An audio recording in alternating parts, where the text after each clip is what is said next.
हरिः ओम्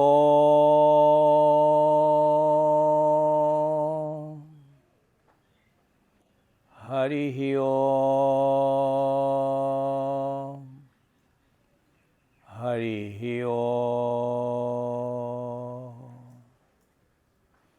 ॐ नमो भगवते वासुदेवाय ॐ नमो भगवते वासुदेवाय ॐ नमो भगवते वासुदेवाय ॐ नमो भगवते वासुदेवाय पुरुषोत्तमाय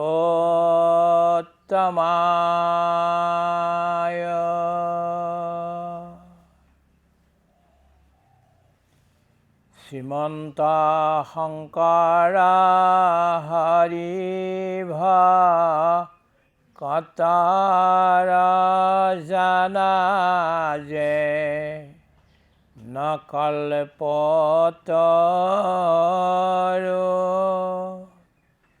ताहान्ता बिनाई নাই নাই নাই আমার পরম গুরু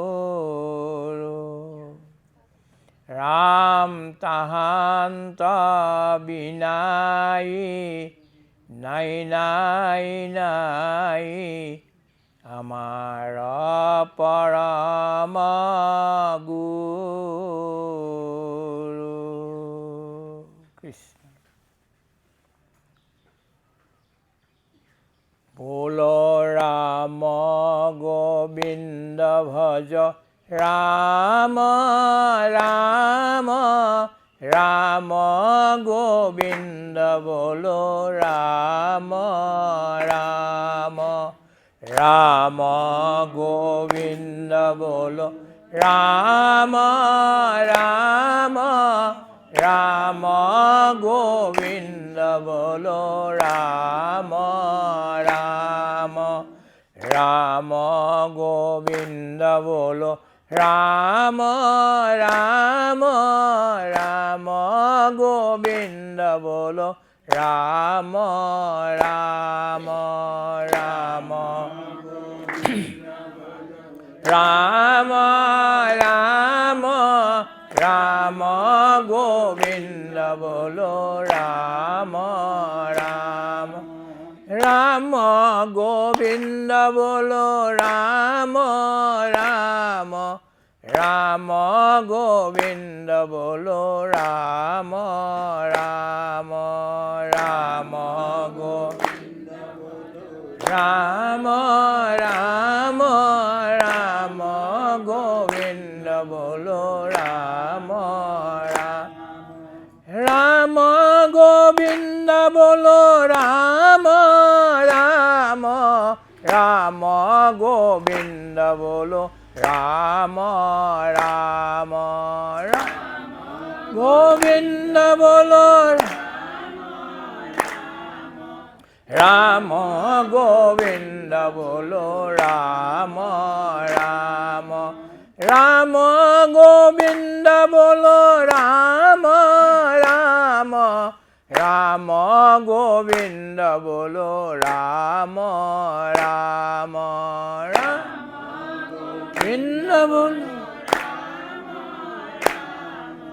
राम गोविंद बोलो राम राम कृष्ण गोविंद बोलो कृष्ण कृष्ण कृष्ण गोविंद बोलो कृष्ण कृष्ण कृष्ण बोलो कृष्ण कृष्ण कृष्ण गोविंद बोलो कृष्ण कृष्ण कृष्ण गोविंद बोलो कृष्ण कृष्ण कृष्ण गोविंद बोलो Krishna Krishna Krishna Govinda bolo, Krishna Krishna Govinda bolo, Krishna Krishna Krishna Govinda bolo, Krishna Krishna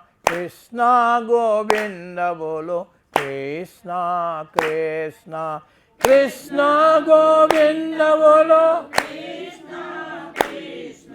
Krishna Govinda bolo, Krishna Krishna Hari Govinda bolo, Hari Hari Hari Govinda bolo, Hari Hari Hari Govinda bolo, Hari Hari Hari Govinda bolo, Hari Hari Hari Govinda bolo, Hari Hari Hari Govinda bolo, Hari Hari Hari Govinda bolo, Hari Hari Hari Govinda bolo, Hari Hari Hari Govinda bolo, Hari Hari Hari Govinda bolo, Hari Hari Govinda bolo, Hari Hari Hari Govinda bolo, Hari Hari Hari Govinda bolo, Hari Hari Hari Govinda bolo, Hari Hari Hari Hari Hari Govinda bolo, Hari Hari Rama Govinda bolo, Rama Rama Rama Govinda bolo, Rama Rama Rama Govinda bolo, Rama Rama Rama Govinda bolo, Rama Rama Rama Govinda bolo, Rama Rama Rama Govinda bolo, Rama Rama Rama Govinda bolo, Rama Rama Rama Govinda bolo, Rama Rama Krishna Govinda bolo, Krishna Krishna Krishna Govinda bolo, Krishna Krishna Krishna bolo, Krishna Krishna Krishna Govinda bolo, Krishna Krishna Hari Govinda bolo, Hari Hari Hari Govinda bolo, Hari Hari Hari Hari Govinda bolo, Hari Hari Hari Govinda bolo, Hari Hari Hari Govinda bolo, Hari Hari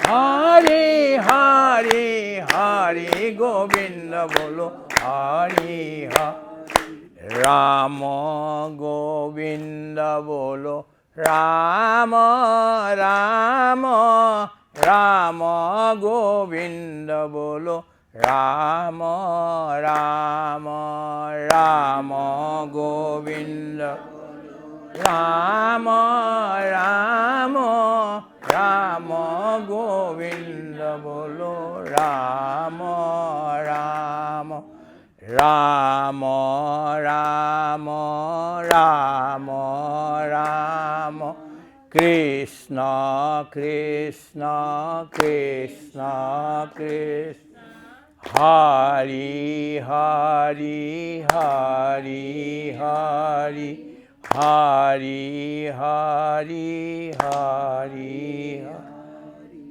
Hari Hari Hari Hari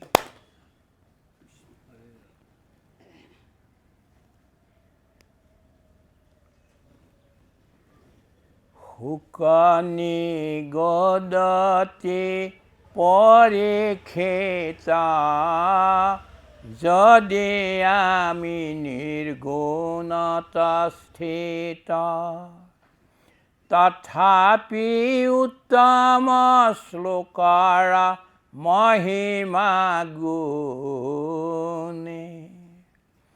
কৰিলে কমৰ বৈশচিত ভাগৱত গ্ৰন্থ বিপৰীত পৰম আনন্দে পঢ়িলো আমি আপোনে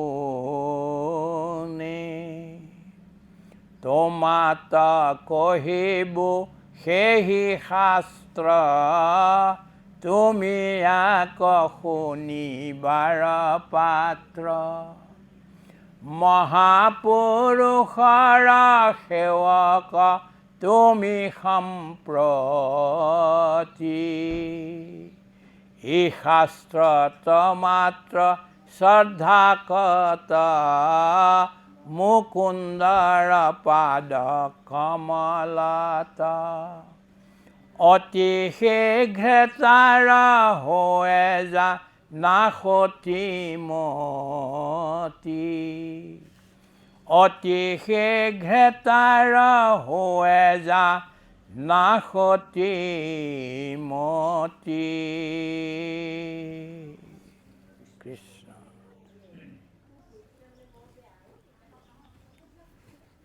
পুৰুষসকল এই জগতত তিনিটা বৰ দুৰ্লভ বস্তু আছে তিনিটা বাকী সব বস্তু পাব পাৰি কিন্তু এই তিনিটা পোৱাটো বৰ কঠিন এক নম্বৰটো হ'ল মনুষ্যত্বম মানুহৰ জন্ম পোৱা বৰ ডাঙৰ কঠিন কাম এইটো লক্ষ লক্ষ যোনিত জন্মগ্ৰহণ কৰাৰ পিছতহে এবাৰ মানৱ জন্ম পায় এবাৰ যদি এইবাৰ আপুনি ভাল কৰিলে আৰু ইমান ভাল মানৱ জন্ম পাব আৰু ভাল কৰিলে আৰু পাব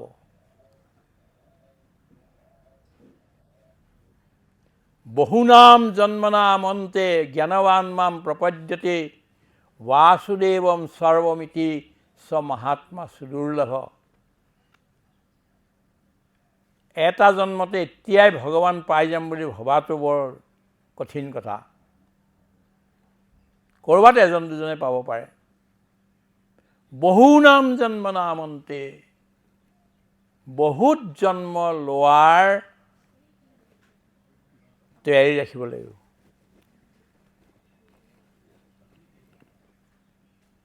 যিটো বস্তু মূল্য কম তৎক্ষণাতে পায় বেছি মেহনত কৰিব নালাগে যিটো বস্তু যিমান মূল্যত সেইটো বস্তু সিমানেই বেছি মেহনত কৰিব লাগিব প্ৰিপেৰেশ্যন থাকিব লাগিব প্ৰভু আহক বহকি কিবা এখন দি দিয়ে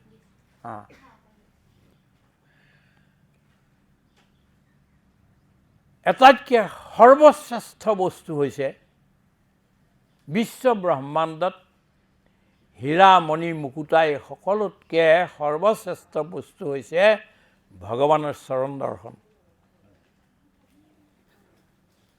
এইটো এদিনতে পাব এইটো কথা নহয় বহুনাম জন্মনামন্তে তাৰ কাৰণে প্ৰিপেৰেশ্যনটো ৰাখিব লাগে যে বহু জন্ম লৈ হ'লেও পামেহে পাম এটা জন্ম হ'লে কি হ'ব বহু জন্ম হ'লেও হ'ব মেহনত কৰিম খুব গতিকে এনেকুৱা জন্ম এবাৰ আপোনাক বৰ কৃপাৰে সৈতে ভগৱন্তই কৰোণা কৰি আপোনাক মানৱ জন্ম দিছে বহুবিলাক যোনিত ঘূৰাৰ পিছত যদি এইটো যদি খেলিমেলি কৰি দিলে হয়তো আমি তললৈ গুচি যাম নৰে ইচ্ছা কৰিলে নাৰায়ণ হ'ব পাৰে আৰু নৰে যদি ভুল কৰে তেতিয়াহ'লে সি বান্দৰ হৈ যাব পাৰে নৰ হয় নাৰায়ণ নহয় বান্দৰ তাতকৈ তললৈ এটি যে ভগৱানে আমাক দিলে জন্ম, আমি ভগৱানক প্ৰতি খোজতে ধন্যবাদ দিব লাগে। হে প্ৰভু, মোৰ কোনো গুণ আছিল বুলি তুমি মোক নৰজন্ম দিয়া নাই। তোমাৰ অহেতুক কৃপাৰ কাৰণেহে তুমি মোক এই অনেক জীৱৰ পৰা মাতি আনি পেলাই মোক নৰজন্ম দিলাহি। গতিকে এইটো পোৱাটো বৰ দুৰ্লভ। এইকাৰণে কৈছে প্ৰথম দুৰ্লভ পৃথিৱীত বিশ্ব ব্ৰহ্মাণ্ডত হ'ল মনুষ্যত্বম। দ্বিতীয় কি, মনুষ্য হ'লেওতো বহু মানুহে ঈশ্বৰৰ চিন্তা নকৰে, ভগৱানক নাভাবি, ভগৱানৰ অস্তিত্বকে বিশ্বাস নকৰে, নামানে, তেনেকুৱাওতো বহুত আছে।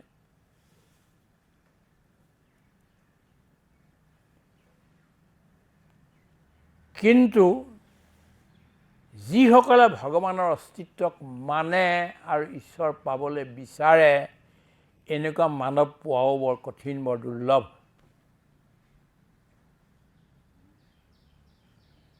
কিন্তু আমি একটো মনুষ্য জন্ম পাই গ'লোঁ।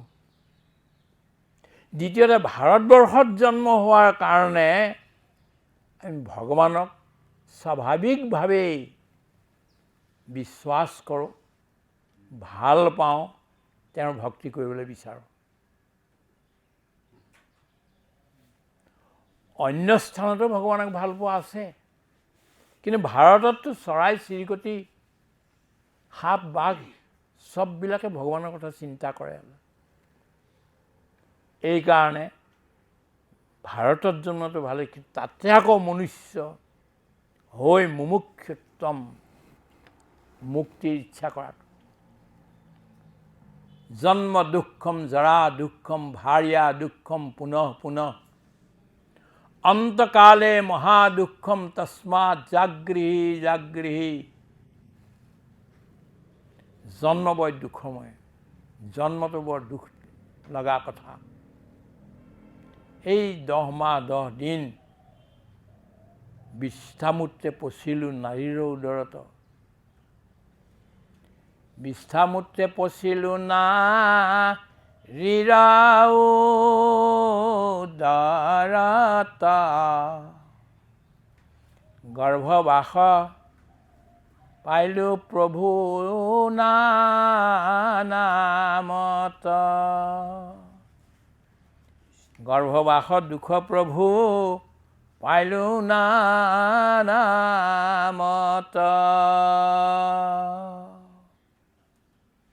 কিমান দুখ পালোঁ আমি তাৰপিছত।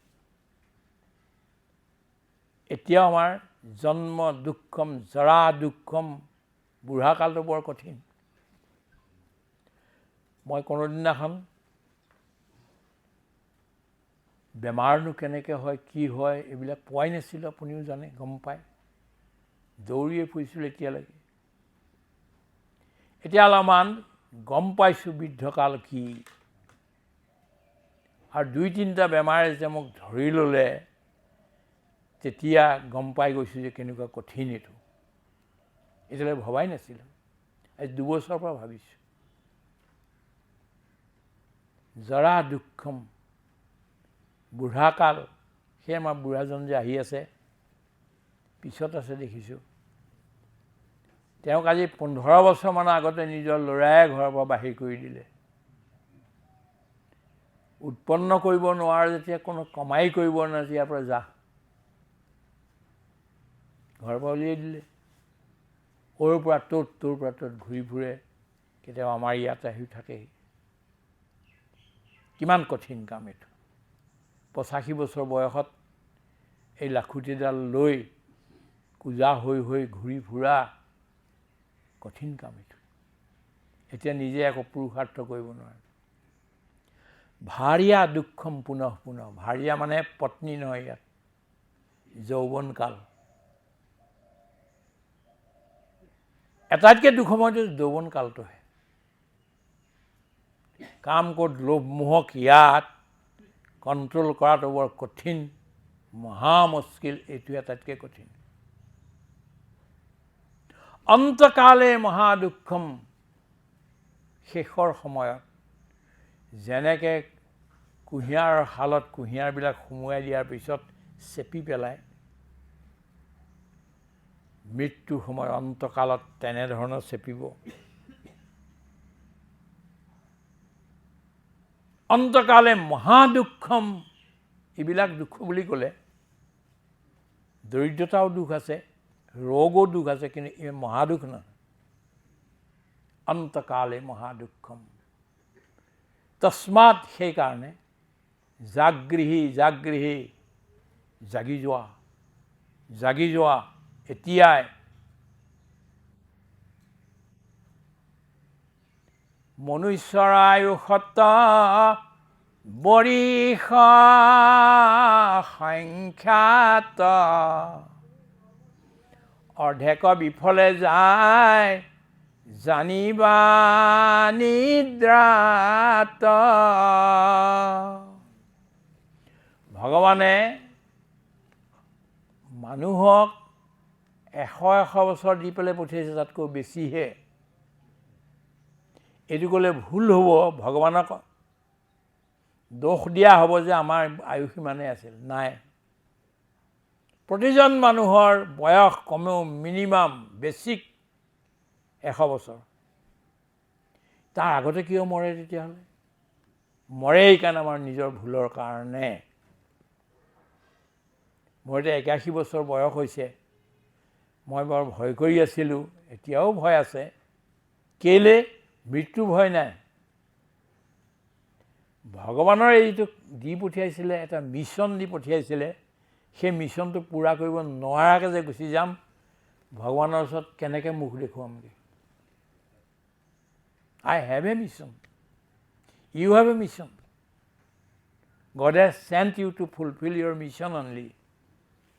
ঈশ্বৰে যে পঠিয়াইছে প্ৰতিজন মানুহৰ কাৰণে কিবা এটা কৰ্তব্য, কিবা এটা উদ্দেশ্য দি পঠিয়াইছে, সেইটো যদি পূৰা কৰিব নোৱাৰাকৈ গুচি যোৱা যায়, ভগৱানৰ ওচৰত কি বুলি মুখ উলিয়াবগৈ? এই লাজত।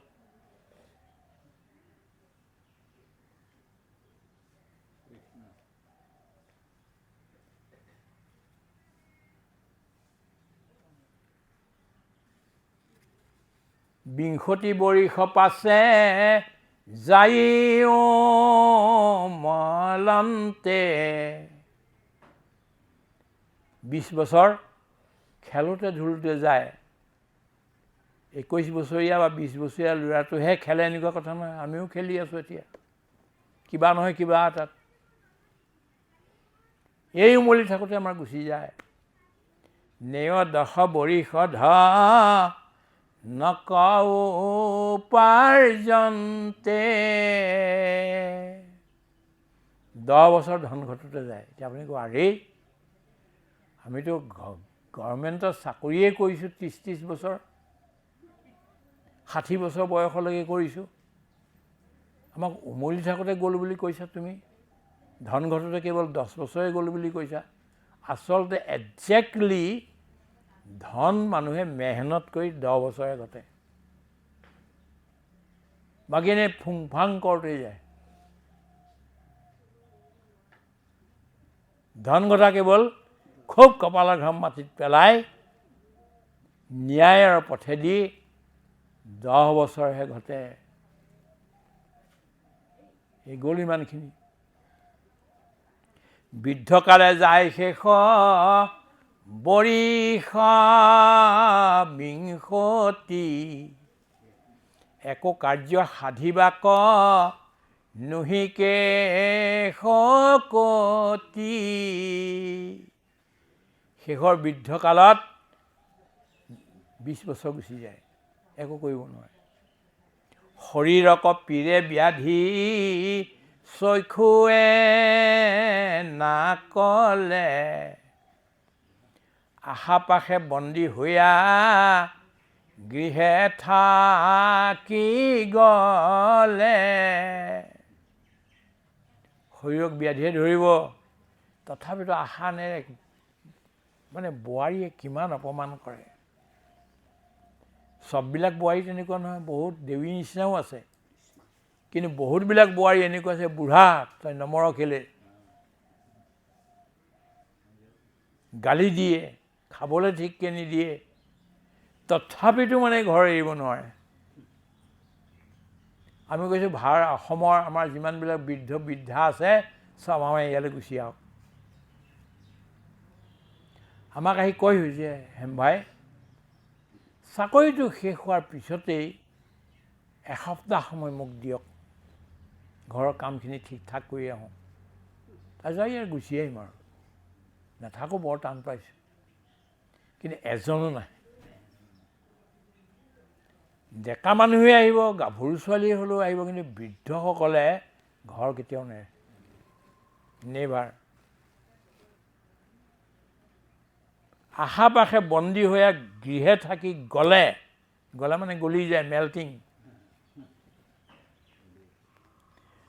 হেন জানি শিশু হব এৰিয়া নকৰ্ম, কৰিও কুমাৰ কালে ভাগৱত ধৰ্ম। আনকৰ্ম মানে কি?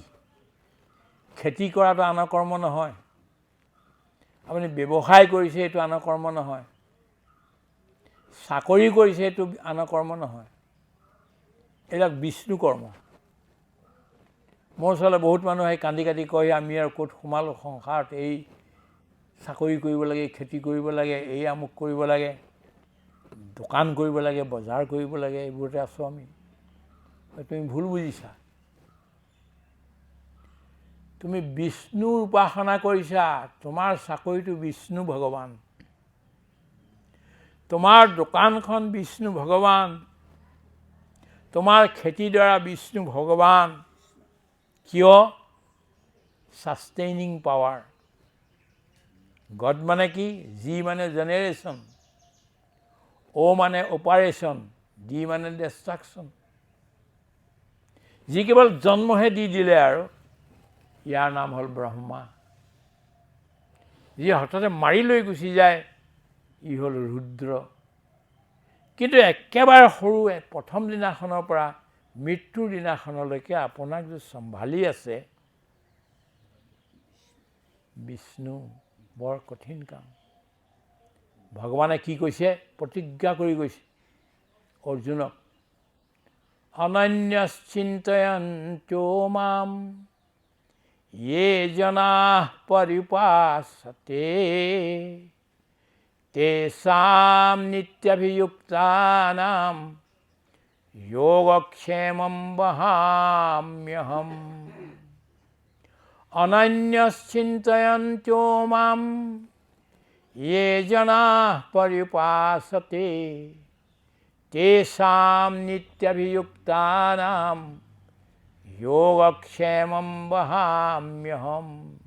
হে অৰ্জুন, তই খোৱা বোৱাৰ চিন্তাটো কি কৰি আছ?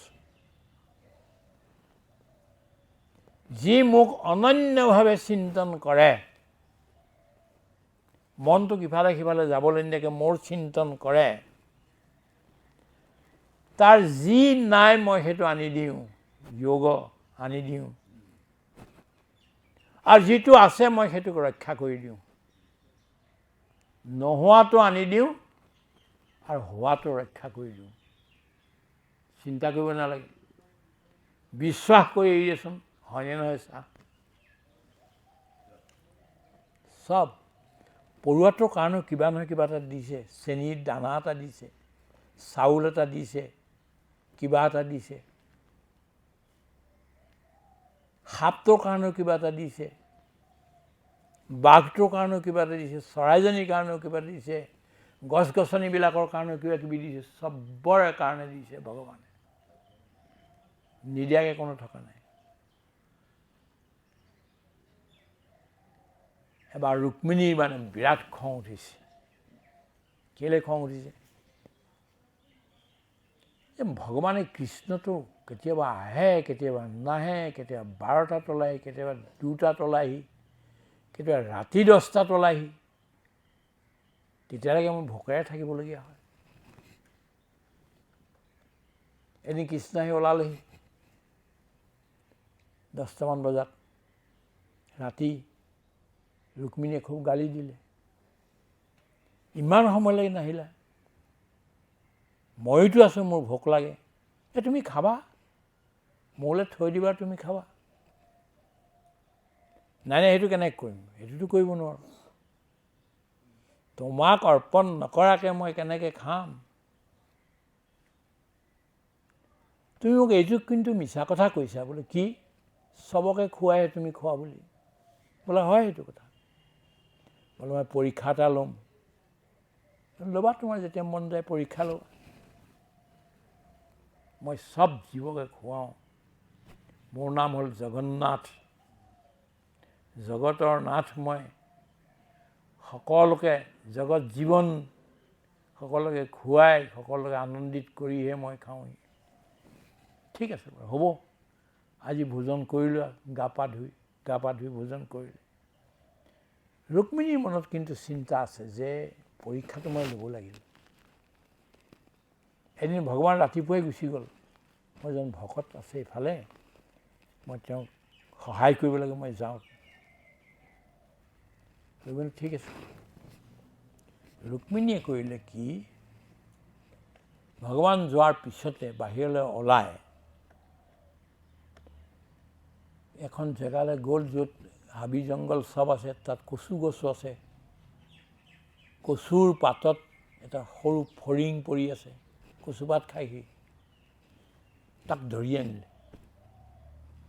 আনি এটা লোহাৰৰ টেমা এটাত সুমুৱাই দিলে। ফুটা এটা ৰাখিছে যাতে নমৰে, সি অক্সিজেনটো গৈ থাকে।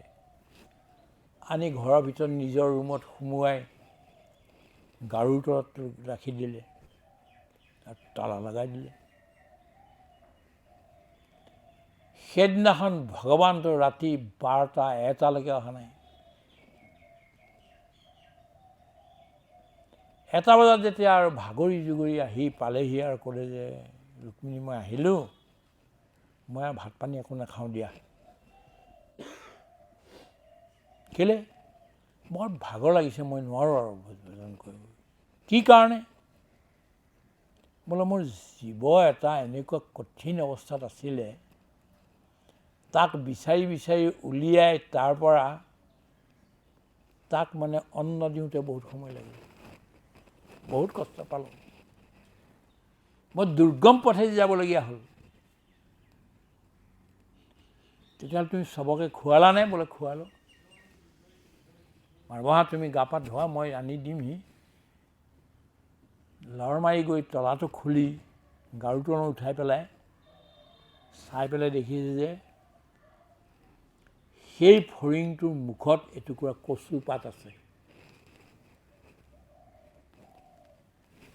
ভাবিলে যে মই তলা লগাই দিলোঁ, কোনো আহিব নোৱাৰাকৈ, আৰু মই চায়ো আছোঁ। আৰু এই গোটেইবিলাক হোৱাৰ পিছত এই বস্তুটো উলিয়াই সাফৰখন খুলি তাৰপিছত কচুপাত কোনে থলে? মই তাক কচুপাত দিয়া নাই খাবলৈ, একো খাবলৈ দিয়া নাই। সুধিলে, প্ৰভু, বৰ ডাঙৰ কথা এটা, মই এনেকৈ এটা জীৱ আনি পেলাই থৈছিলোঁ, সি খাবলৈ একো নিদিয়াকৈ ভৰাই থৈ দিছিলোঁ, এতিয়া দেখিছোঁ তাৰ মুখত আছে কচুপাত। বোলে সেইটোৱেতো কথা, মই চবকে দিয়াৰ পিছত সি থাকি গ'ল, আৰু তুমি এনেকুৱাকৈ ৰাখি থলা যে তালৈ সোমোৱাই মুস্কিল আছিল।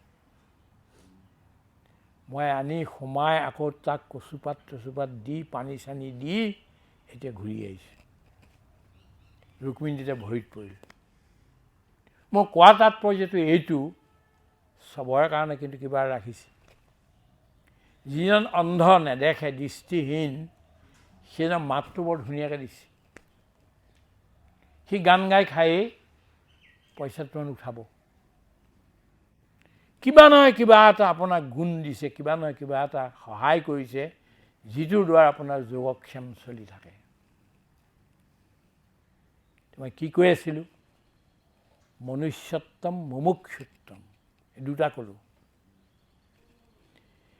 এই দুটা পোৱাৰ পিছত আৰু এটা বস্তু দৰকাৰ হ'ব, মহাপুৰুষ সংশ্ৰয়। মহাপুৰুষৰ আশ্ৰয় লাগিব।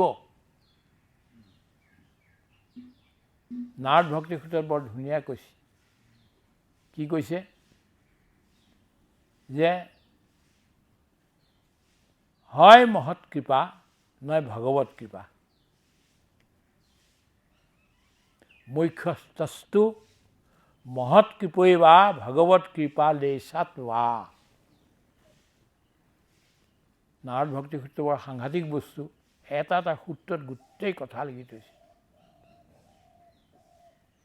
মহৎ কৃপা বা ভগৱত কৃপা দুইটা হ'লেতো ভালেই, কিন্তু প্ৰথমটো আমাৰ হ'ব লাগিব মহৎ কৃপাহে। কোনোবা এজন মহাপুৰুষ, কোনোবা এজন ভক্ত, কোনোবা এজন জ্ঞানী পুৰুষ, সেইজনৰ তাত লাগিব, সেইজন লাগিব। এতিয়া মই আৰু এটা কথা থাকি গৈছিল যে এৰি আনৰ কাম বুলি কৈছে নহয়, হেনজানে শিশু ক'ব এৰি আনৰ কাম। আনৰ কাম মানে কি? ঈশ্বৰক এৰি পেলাই মাইনাছ গড, এইবিলাক চব আনৰ কাম।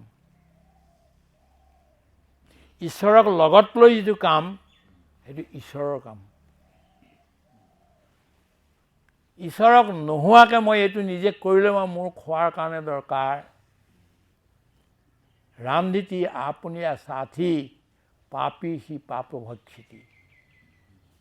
নিজৰ কাৰণে যি ৰান্ধে, নিজৰ কাৰণেহে আনে, নিজৰ কাৰণে কৰে আৰু নিজৰ কাৰণে কিবা এটা কৰে আৰু ৰান্ধি নিজেহে খায়, সি পাপী আৰু সি পাপৰহে ভক্ষণ কৰে বুলি গীতাৰ ৩য় অধ্যায়ত কোৱা আছে। কিন্তু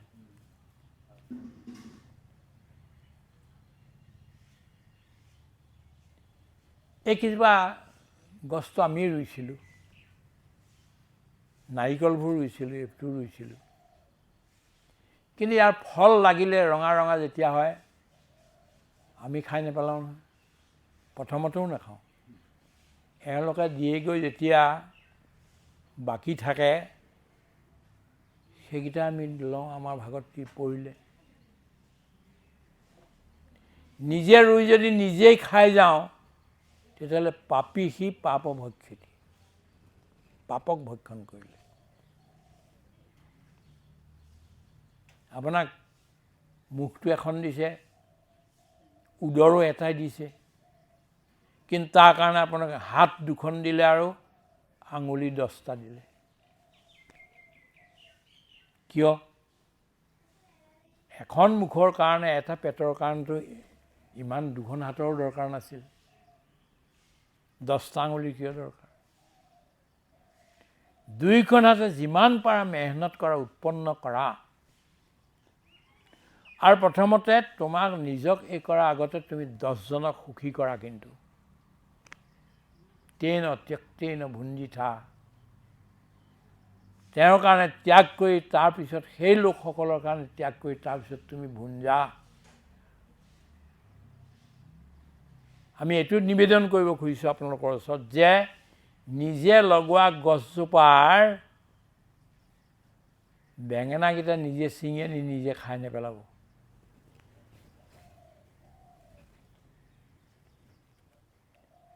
নিজে ৰোৱা কিবা এটা বস্তু, আলুগুটি ৰুইছে আপুনি, প্ৰথমতে খান্দি আনি পেলাই নিজে নাখাবই। আমাৰ অসমত এটা বৰ ভাল কথা আছিল, আজিকালি আছে নাই ক'ব নোৱাৰোঁ, যেতিয়া ধানৰ গছ দিবলৈ যায় প্ৰথম, আপাৰ আচামৰ ফালে আছে এইটো, আইসকল যায়, গৈ পেলাই কি কৰে, কচু এজোপা লৈ যায়, তৰা এডাল লৈ যায়, ধানৰ গছ প্ৰথমতে কি কয়, গুৰুক দিম, ভকতক দিম, জীৱ জন্তুবিলাকক, কীট পতংগবিলাকক দিম, কচু কুমুটিক দিম, যদি বাকী থাকে তেতিয়াহ'লে আমি এই পচা শৰীৰত লগাম। লাষ্টত কিন্তু চবকে দিয়াৰ পিছত যি ৰ'বগৈ, সেইটোহে আমি গ্ৰহণ কৰিম বুলি কোৱাৰ পদ্ধতিটো মই লোৱাৰ আচামৰ বিষয়ে নাজানো, কিন্তু আপাৰ আচামত এই বস্তুটো আছিল। গুৰুত লগাম, ভকতত লগাম, জীৱ জন্তুত, চৰাই চিৰিকটিত লগাম, তাৰপিছত যি থাকেগৈ সেয়া আমি পচা শৰীৰক দিম। উপনিষদ গোটেইখনটো আমাৰ মানুহে গাঁৱৰ ৰাইজে নজনা নপঢ়া নুশুনা এগৰাকী মহিলাইতো পাৰিলে। ঈশা উপনিষদৰ ওপৰত মই 22টা নে কিমান ভাষণ দিছোঁ, এইটো ওলাইছে, আপুনি পাইছে চাগে। তাত প্ৰথমতে আছে তেন বন্দী থা। কৈ আছিলোঁ কি মহাপুৰুষৰ আশ্ৰয় লাগিব। মহাপুৰুষ কোন ৰূপত থকা আপুনি ধৰিব নোৱাৰে। প্ৰায়েই তেওঁলোক ছদ্ম ৰূপতহে থাকে। পাগলৰ নিচিনাকৈ দেখিব আপুনি কেতিয়াবা কিবাত দেখিব, কেতিয়াবা দেখিব একদম চুট বুট পিন্ধি আছে। চুট বুট পিন্ধিলে বুলি এই যে তেওঁ মহাপুৰুষ নহয়, সেইটো আপুনি ক'ব নোৱাৰে। আমাৰ বহুত মানুহে লং পেণ্ট পিন্ধি নামঘৰলৈ আহিবলৈ ভয় কৰে, সেইকাৰণে নাহেই। নহাৰ কাৰণে মানে নাম্বাৰবিলাক কমি যায়, এটেণ্ডেঞ্চটো কমি যায়। ধুতি চুটি পিন্ধি আহিলে বৰ ভাল, কিন্তু সদায়তো আপুনি ধুতিখন পিন্ধি থাকিব নোৱাৰে। কিন্তু আপোনাৰ হঠাৎ আপুনি দেখিলে ইয়াত নামঘৰত কিবা চলি আছে, আপোনাৰ লং পেণ্ট আছে, সোমাই যাওক। কি কৈ আছিলোঁ যে আচল ঈশ্বৰৰ ভক্ত ক'ত কি ৰূপত আছে, কি ৰূপত আপোনাৰ ওচৰলৈ আপুনি গম নাপায়। Don't neglect anybody, any creature, anything. God may come in that form to test you, to test your wisdom. আপোনাৰ জ্ঞানৰ পৰীক্ষা ল'বলৈ ভগৱান তেনে ৰূপতো আহিব পাৰে। কিন্তু আমি জনা ভাগে যে কিছুমান মহাপুৰুষ দেখা পোৱা যায় আৰু অলপ সময়ৰ কাৰণেও আহে। সুখদেও মানুহৰ ঘৰলৈ কিমান সময়ৰ কাৰণে আহে? গৰুজনী খীৰাওঁতে যিমান সময় লাগে সিমান সময়ে সুখদেও চোতালত থিয় দিয়ে। গৰু খীৰোৱা হ'লে আৰু তেওঁ গুচি যায়। কিন্তু গুচি যাওঁতে কি কৰে, সেই ঘৰখনক মুক্তি দি গুচি যায়। মোৰ কিতাপত আপুনি চাব, এই চৰাইবিলাক যে আহে কেলৈ আহে, এই সাপবিলাক যে আহে কেলৈ আহে? আপুনি মোৰ ঘৰটোত অন্যায় কৰি এদিন সোমাই চাওকচোন, সাপে খেদে নাখেদে? কি ঈশ্বৰ যদি থাকে, আপোনাৰ মনত ঈশ্বৰ ভাৱনা আছে, একো নকৰে সাপে। এদিনাখনতো মই ৰাতি 1টা বজাত লিখি আছোঁ, মোৰ ভৰিৰ ওপৰেদি দীঘল ধুনীয়া সাপটো গুচি গ'ল। ইমান ধুনীয়া, ইমান ধুনীয়া। মই এতিয়া মোৰ গৌৰৱ কৰি কোৱা নাই, কিন্তু কৈছোঁ এইটো যে ভগৱান কেনেকৈ আহিছে। তাৰপিছত অলপমান সিফালে গ'ল, স্বামীজীক জগালোগৈ মই। স্বামীজীও আহিলে, সাপটো স্বামীজীৰ ফালে আহিলে। তেতিয়া এডাল হেৰি লৈ টুক টুক টুক টুক কৰি তাক বাহিৰলৈ উলিয়াই দিলে। আমি কেইদিনমান নাথাকিলে সাপে একদম ধুনীয়াকৈ মূৰত সলাই থৈ যায়। কেতিয়া আমি পঢ়ি থাকোঁতে তাতো এনেকৈ আহি হেৰি কৰি থাকে। মই কি ক'ব খুজিছোঁ যে আপোনাৰ সাপটো ভগৱান, বাঘটো ভগৱান, চব ভগৱানৰ এটা এটা ৰূপ। কিন্তু তথাপিতো কেতিয়াবা মানৱৰ ৰূপত আপোনাৰ ওচৰলৈ আহিব পাৰে। যেনেকৈ শংকৰদেৱ, মাধৱদেৱ, দামোদৰদেৱ, হৰিদেৱ এইবিলাক আহিছিল, ঠিক তেনেকৈ আহিব পাৰে। তেওঁলোকৰ এটা আশ্ৰয় আমাক লাগিবই। সেইকাৰণে ভাগৱত পঢ়িছোঁ। তেওঁলোকে ভাগৱতখন ধুনীয়াকৈ লিখি থৈ নোযোৱা হ'লে আমি সংস্কৃত কিমানে পঢ়িলোহেঁতেন। গাঁৱৰ মানুহ আজি গাঁৱে গাঁৱে ভাগৱতৰ ইমান চৰ্চা, গীতাৰ ইমান চৰ্চা। তেওঁলোকে ইমান মহৎ উপকাৰ আমাৰ কাৰণে কৰি গ'ল। এইকাৰণে লোকশিক্ষাৰ কাৰণে এই ভাগৱত অত্যন্ত আৱশ্যকীয় বস্তু। আজি গুৱাহাটী চহৰত আপুনি দেখিব আইসকলে ভাগৱত কৰি আছে। গাঁৱতো মানুহে কৰি আছে, গাঁৱত গৈ গৈ মানে ভাগৱত কৰে। এইবিলাক লোকশিক্ষা দিয়ে। এইখন এখন স্কুল, বৰ আধ্যাত্মিক স্কুল। এই স্কুলত মানুহবিলাকে, আমিবিলাক এডাল্ট এডুকেশ্যনৰ মানুহ, আমি নিজেও এডাল্ট এডুকেশ্যন কৰিছিলোঁ, আমি নিজেও এতিয়া অশিক্ষিত বুলি ধৰক। এই ভাগৱতে, এই গীতাৰ জ্ঞানে, এই নামঘোষাৰ জ্ঞানে বা আমাক কীৰ্তন ঘোষাৰ জ্ঞানে আমাক অলপ জ্ঞানী কৰিছে মানুহবিলাকক। এইবোৰ যদি নাথাকিলেহেঁতেন তেতিয়া কি হ'লহেঁতেন? পেণ্ডিমনিয়াম। পেণ্ডিমনিয়াম মানে কি? চৈতানৰ ৰাজধানী, ৰাজসভা। চৈতানৰ ইজনে সিজনক গালি পৰা, সিজনে সিজনক ভঙা, ইজনৰ হাতখন সিজনৰ ডিঙিত, এইটো হৈছে পেণ্ডিমনিয়াম। হৈ গ'লহেঁতেন, কিন্তু আমি বাচি আছোঁ। এইবিলাক আমাক বচাই ৰাখিছে। কৈ আছিলোঁ এইটো কথা যে 3টা বস্তু আপোনাক ভগৱন্তই দিছে। এটা মনুষ্যত্বম, মনুষ্য হোৱাৰ পিছত আপোনাক মুমুক্ষুত্বম, সংসাৰ দুখময় সংসাৰৰ পৰা বাচিবৰ কাৰণে মন এটা দিছে আপোনাক। আৰু তৃতীয়তে মহাপুৰুষ সংশ্ৰয়, মহাপুৰুষৰ আশ্ৰয় আপোনালোক সকলোৰে, আমাৰ সকলোৰে ওপৰত আছে। কিন্তু দেখি নাপাওঁ, আমি ঘূৰি ফুৰিছোঁ, অব্যক্ত ৰূপে ঘূৰি ফুৰিছে। আমাৰ ইয়াত এই নামঘৰত অকণমান অন্যায় কৰকচোন, এদিনো নেৰাখে আপোনাক, উলিয়াই পঠিয়াই দিব ইয়াত। কোনোবাই ভুল কৰিলে আমি কোনো মানুহক, আজিলৈকে ইমান মানুহ আহে, হাজাৰ হাজাৰ ল'ৰা ছোৱালী ইয়াৰ পৰা তৈয়াৰ হৈ গৈছে, কিন্তু ক'ৰবাত যদি ভুল কৰে, তই ভুল কৰিলে এবাৰ যা বুলি নকওঁ, নামঘৰে নিজে পঠিয়াই দিয়ে। কেলে এইবিলাক চাই থাকে? এই যে আপুনি নিম গছজোপা দেখিছে, এই মহা এজন সাধু, এইবিলাক মহা সাধু আহি পেলাই আছে। সেইকাৰণে যদি আশ্ৰমত এজনো মানুহ থাকে, তথাপিতো ঘণ্টিটো বজাব লাগিব। কেলে জীৱ জন্তুবিলাক, অব্যক্তত থকা চববিলাক আহি ইয়াত মানে শুনিবহি কথাবিলাক। মই এতিয়া ইউটিউবত যে কথা ক'বলৈ লৈছোঁ, তাত কি কৈছোঁ মই কথা? যিসকল এতিয়ালৈকে হৈ গ'ল পাষ্ট হৈ, সেইসকলৰ কাৰণে মই ভাগৱত কৈছোঁ বা গীতা কৈছোঁ।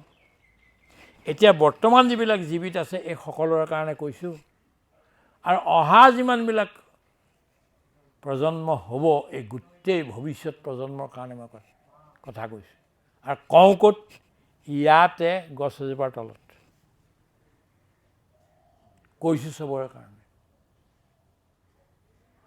যদি সঁচা হয়, ই থাকিব। মহাপুৰুষৰ সংশ্ৰয়, আৰু চবে আমি মহাপুৰুষৰ আশ্ৰয় পাইছোঁ। নাই পোৱা বুলি কোনো ধৰিব নালাগে, চবে পাইছে মহাপুৰুষৰ আশ্ৰয়। এতিয়া আমাৰ কথা আহিল যে এই 3টা বস্তু পালোঁ আমি।